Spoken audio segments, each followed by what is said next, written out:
Assalamu alaikum students. I am Sidratul Muntaha and today our topic is a review exercise of chapter number 4th.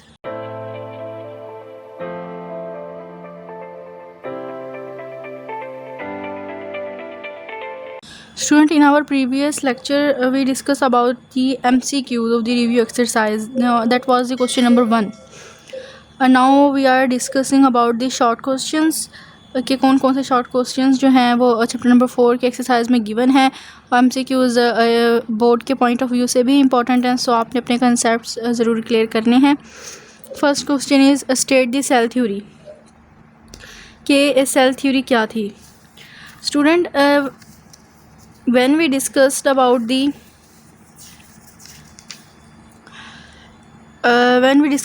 The history of the formulation of the cell theory, mean हमने जब study किया था कि different scientist थे, उन्होंने अपना क्या role play किया था इन दी सेल को डिस्कवर करने के लिए और न्यूक्लियस को डिस्कवर करने के लिए, तब सबसे लास्ट में सेल थ्योरी पेश की गई थी।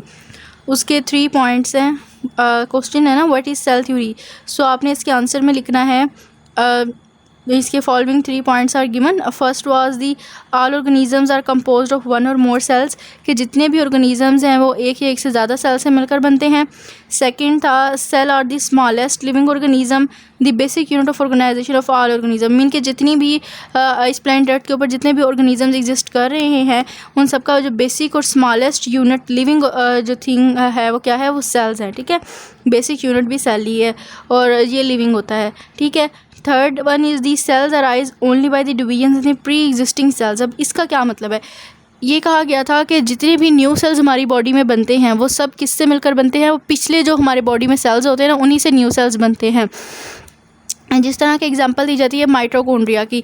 स्टूडेंट, जब माइटोकॉन्ड्रिया होता है ना, ओल्ड माइटोकॉन्ड्रिया किसी वजह से जब डैमेज हो जाता है तो एक प्रोसेस होता है ऑटोफेगी, वो थ्रू ऑटोफेगी के प्रोसेस के थ्रू माइटोकॉन्ड्रिया अपना ओल्ड माइटोकॉन्ड्रिया इनगल्फ करता है और उसी ओल्ड माइटोकॉन्ड्रिया के थ्रू वो न्यू माइटोकॉन्ड्रिया बना लेता है। ठीक है, तो इसका मतलब क्या हुआ कि जितने भी हमारी बॉडी के अंदर न्यू सेल्स बनते हैं वो सब किसके थ्रू बनते हैं, दे आर प्रोड्यूस होते हैं from the pre existing sales, जो इनके जो हमारे से पहले से बॉडी में हमारे मौजूद होते हैं सेल्स, उनसे मिलकर ही न्यू सेल्स बनते हैं। ठीक है। Next question is, what are the functions of leucoplast and the chromoplast? So student, second question क्या है, what are the functions of leucoplast and the chromoplast, के leucoplast और chromoplast का क्या function होता है।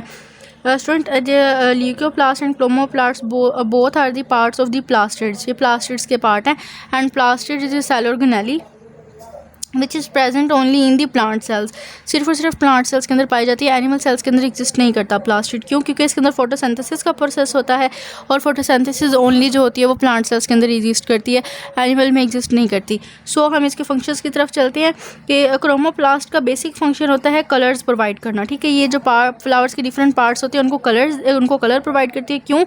क्योंकि जो क्रोमोप्लास्ट होता है ये कंटेन करता है पिगमेंट्स। ठीक है, यानी कि डिफरेंट किस्म के पिगमेंट्स कंटेन करता है, जिस तरह chlorophyll A, chlorophyll B, xanthophyll. ठीक है, ये सारे क्या होते हैं, ये पिगमेंट्स हो जाते हैं। सो जो क्रोमोप्लास्ट होता है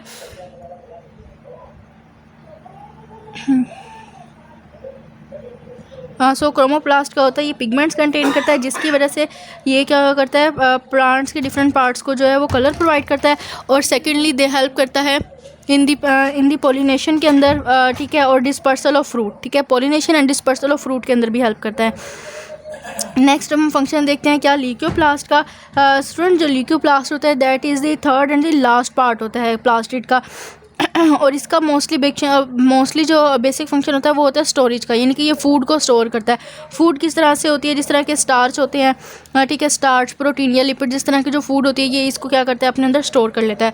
सो दीज ये थे इनके फंक्शन क्रोमोप्लास्ट के और क्लोरोप्लास्ट के। जो क्रोमोप्लास्ट होता है उसका बेसिक फंक्शन होता है कलर प्रोवाइड करना, एंड दे आल्सो हेल्प करते हैं इन the pollination and the dispersal of fruit.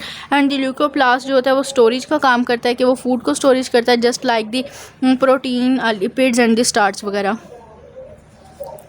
Now there is third question, differentiate between the diffusion and the facilitated diffusion, कि diffusion क्या है और facilitated diffusion क्या है। Student, Diffusion is the movement of molecules from an area of higher concentration to the area of the lower concentration. Mean to say that कि movement करानी है हमने मोलिक्यूल्स की हायर से लोअर की तरफ लेकर आते हैं.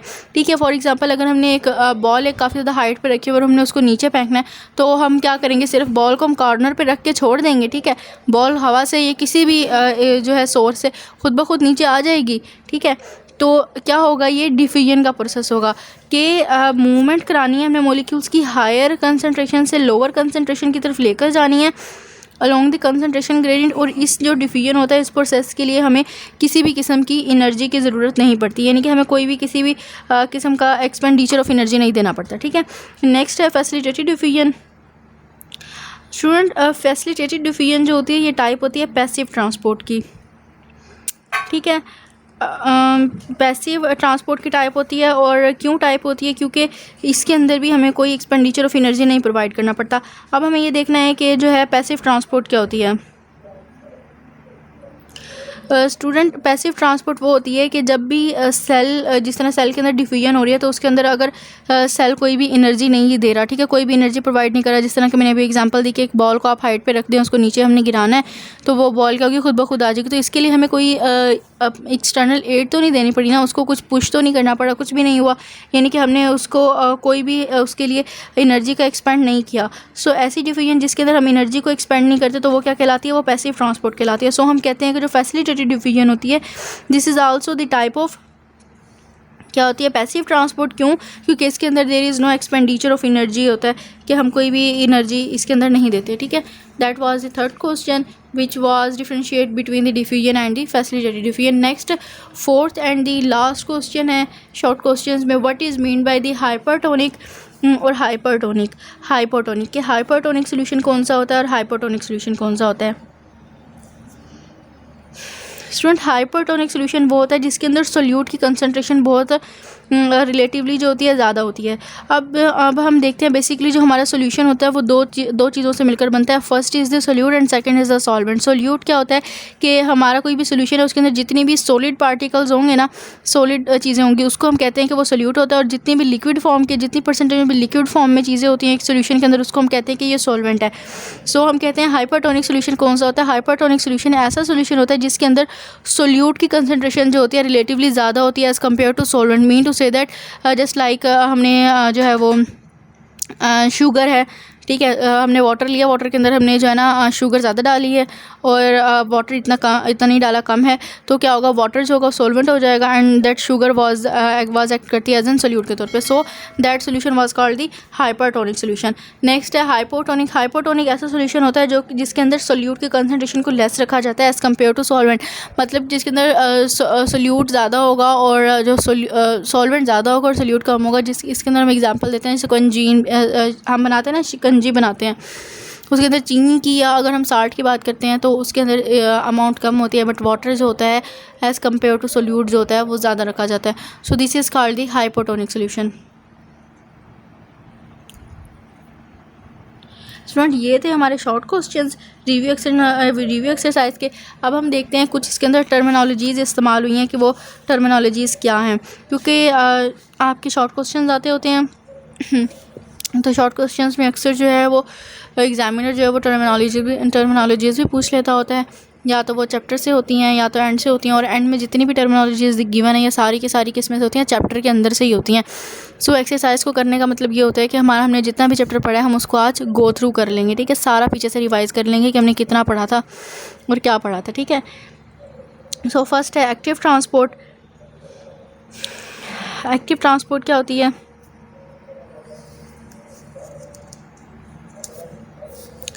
स्टूडेंट, एक्टिव ट्रांसपोर्ट जो होती है ये मूवमेंट ऑफ मॉलिक्यूल्स होती है but an area of lower to higher concentration. यानी कि पहले हमने डिफ्यूजन में कहा था कि हायर से लोअर की तरफ जाते हैं, लेकिन एक्टिव ट्रांसपोर्ट में हम लोअर टू हायर जाते हैं. तो जब हम लोअर से हायर कंसंट्रेशन की तरफ जाते हैं तो इसके लिए हमें क्या पड़ती है, एक एक्सटर्नल एड की ज़रूरत पड़ती है, या क्योंकि हम अगेंस्ट द कंसंट्रेशन ग्रेडियंट जा रहे होते हैं तो हमें एक्सटर्नल एड की ज़रूरत पड़ती है. और वो एड हमें किस तरह से मिलती है, ATP प्रोवाइड करता है एनर्जी की सूरत में. ठीक है, this is called the active transport होता है. सेल क्या है, is the most basic structural and functional unit of life होता है. ठीक है। Next is the cell membrane. Cell membrane क्या है? Cell membrane is the outer most membrane होती है सेल की, एदर इन द प्लांट और द एनिमल सेल्स ये मौजूद होती है। ये इसके 3 बेसिक कंपोनेंट्स हैं, lipid, carbohydrates and the proteins. ठीक है, प्रोटीन, लिपिड और कार्बोहाइड्रेट की जितनी भी कंसनट्रेशन मौजूद है, फिर हम इसके अंदर वो लिखेंगे जस्ट सिंपल सा, क्योंकि ये 2 मार्क्स का होता है तो इसके अंदर हमें इतनी डिटेल नहीं देनी होती। इसी तरह से सेल थ्योरी को मैंने अभी एक्सप्लेन किया। Next cell wall. Cell wall जो होती है ये आउटर लेयर होती है, बट ये एब्सेंट होती है किसके अंदर? ये एनिमल सेल्स के अंदर एब्सेंट होती है, बट ये प्रेजेंट होती है इन दी प्लांट सेल्स के अंदर, जो कि सपोर्टिव फंक्शन परफॉर्म करती है। ठीक है, इसी तरह से हमारे पास सेंट्रियोल आते हैं, केज होते हैं। ये सेंट्रियोल क्या होते हैं?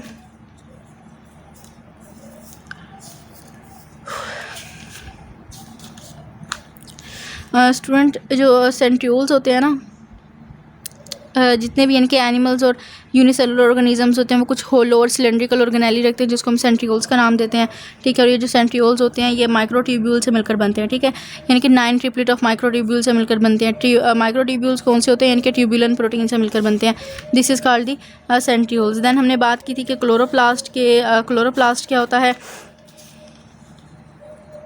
क्लोरोप्लास्ट जो होता है ये फर्स्ट पार्ट होता है किसका? प्लास्टिड का होता है। इसको हमने डिवाइड किया था 2 लेयर्स के अंदर। आउटर मेम्ब्रेन होती है और इसके अंदर इनर मेम्ब्रेन होती है। देन इसके अंदर जो होते हैं थैलाकॉइड सैक्स मौजूद होते हैं।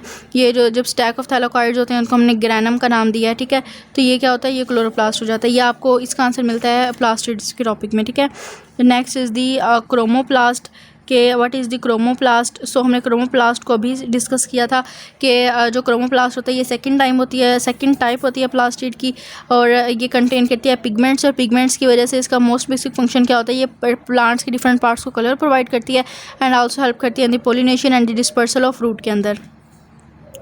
नेक्स्ट है कनेक्टिव टिश्यू। कि कनेक्टिव टिश्यू क्या होते हैं? स्टूडेंट, अब ये कनेक्टिव टिश्यू जैसे कि नाम से ज़ाहिर हो रहा है कि ये कनेक्शन का फंक्शन परफॉर्म करते हैं। इनके हमारी पूरी बॉडी को एक दूसरे के साथ आपस में एक दूसरे के साथ क्या करते हैं? कनेक्ट कर देते हैं। ठीक है, और हम देखते हैं कनेक्टिव टिश्यू के अंदर क्या होता है कि इसके जो सेल्स होते हैं वो एक दूसरे के साथ जुड़े हुए नहीं होते। ठीक है, टाइटली पैक्ड नहीं होते, but there cells are scattered in the whole extra cellular, जितना भी मैट्रिक्स होता है उसके अंदर स्कैटर्ड होते हैं।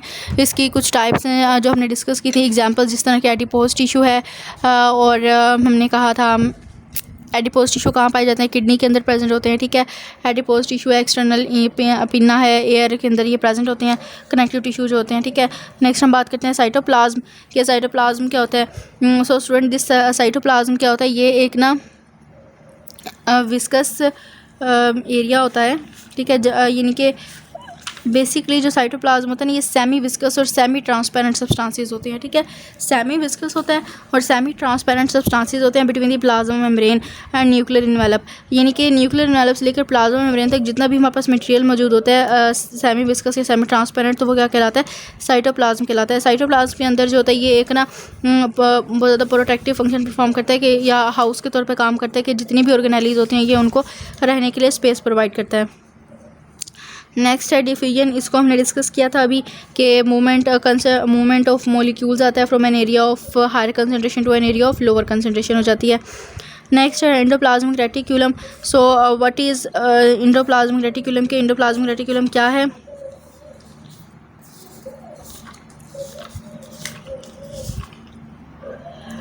सो स्टूडेंट्स, एंडोप्लाज्मिक रेटिकुलम जो होता है ये नेटवर्क होता है, यानी कि जो हमारा जो सेल होता है इसके अंदर इंटरकनेक्टेड चैनल्स का ये नेटवर्क होता है। और ये चैनल जो होता है, इनके जो नेटवर्क होता है ये एक्सटेंड होता है कहाँ से लेकर, जो हमारी सेल मेम्ब्रेन है वहाँ से लेकर न्यूक्लियर इन्वेलप तक, ये पूरा एक ना नेटवर्क होता है चैनल्स का। ठीक है, ये फैला हुआ होता है, इसको हम बोलते हैं कि ये एंडोप्लाज्मिक रेटिकुलम होता है। इसको फिर ये एग्जिस्ट करता है 2 फॉर्म्स के अंदर।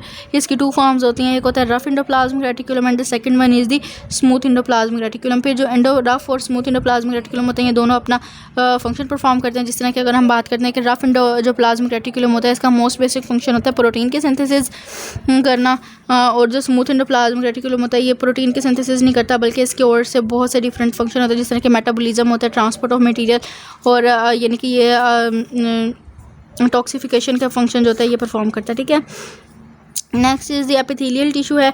एपिथेलियल टिश्यू को हमने स्टूडेंट स्टडी किया था। दीज आर सेट्रिएटेड होते हैं और इसको हमने फ्लैट होते हैं। इसको हमने नेक्स्ट 5 इसकी टाइप्स के अंदर डिवाइड किया था। Next is the facilitated diffusion, इसको अभी मैंने ऊपर ही एक्सप्लेन किया। Next one is the Golgi apparatus है, ठीक है। और उसके बाद आता है हाइपरटोनिक सोल्यूशन, इसको भी मैंने एक्सप्लेन किया। Hypertonic solution, isotonic solution, leucoplast को मैंने अभी ऊपर एक्सप्लेन किया था। लाइसोसोम्स है, mitochondria, muscle tissue, nucleus, organelles, osmosis, active transport, phagocytosis, pinocytosis, plasmolysis, plastid, ribosome, semi permeable tissue and the target pressure. Student ये वो सारी टर्म्स हैं जो कि मैं अपने पिछले टॉपिक्स के अंदर ब्रीफली आप लोगों को एक्सप्लेन कर चुकी हूँ एक दफ़ा, ठीक है। सो आई होप कि आपको तब समझ आ गई होंगी और ये सिंपल से ही हैं, कोई इतने डिफ़िकल्ट नहीं है कि आप लोगों को समझ ना आए, ठीक है। आप अगर जो है मेरे प्रीवियस लेक्चर्स को स्टडी कीजिएगा in these for understanding these terminologies. और अगर फिर भी अगर आपको कोई चीज़ समझ नहीं आती इस टर्मिनोलॉजीज़ में से, कोई ऐसी चीज़ है जो आपको डिफ़िकल्ट लगती है, नहीं समझ आती, तो आप मुझसे वो कमेंट सेक्शन में पूछ सकते हैं। Thank you so much students. बस परेशान नहीं होना, believe in Allah and work hard. Thank you so much.